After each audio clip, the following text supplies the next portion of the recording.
वडोदरा के कांग्रेस उम्मीदवार नरेंद्र रावत सेल्फी विवाद में फंस गए हैं। रावत ने वोट देने के बाद हाथ के पंजे के साथ सेल्फी ली। बीजेपी वालों का कहना है कि यह चुनाव आयोग के निर्देशों का उल्लंघन है।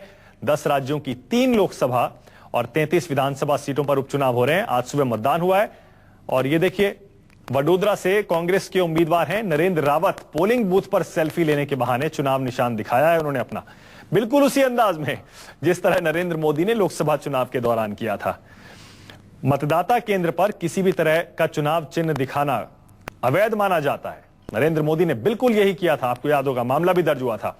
अब हमारे संवाददाता भूपेंद्र सिंह हमारे साथ जुड़ गए। भूपेंद्र, ऐसा लगता है बिल्कुल मोदी की नकल कर रहे हैं नरेंद्र रावत।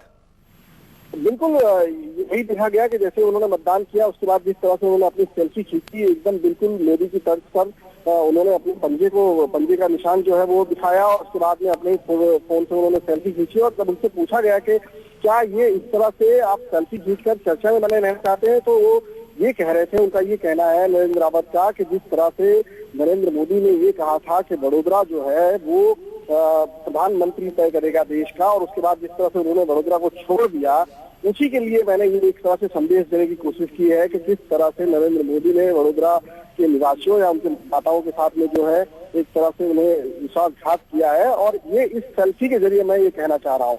तो ये उनके पीछे का मकसद था नरेंद्र रावत ने। लेकिन जहाँ तक जो बातें सामने आ रही है, कहीं ना कहीं एक चर्चा में बने रहने के लिए ध्यान में, ताकि मीडिया में इस तरह की एक चर्चा उठे और मोदी की नकल।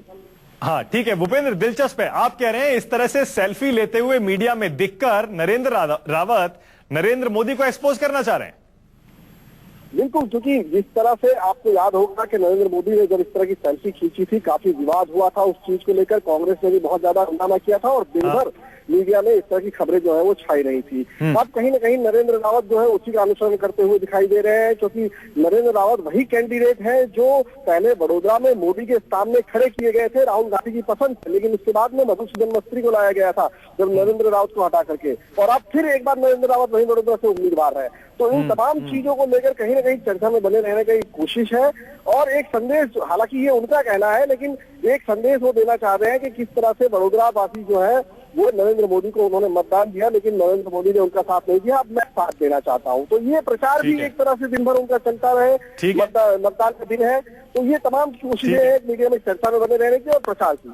चलिए, अब इनका मकसद कुछ भी हो, नरेंद्र रावत का वडोदरा में चाहे मोदी को एक्सपोज करने की कोशिश हो या फिर खुद चर्चा में बने रहने की कोशिश, देखते हैं कि मोदी के गढ़ में वडोदरा में कांग्रेस के इस उम्मीदवार को कितना साथ मिलता है लोगों का।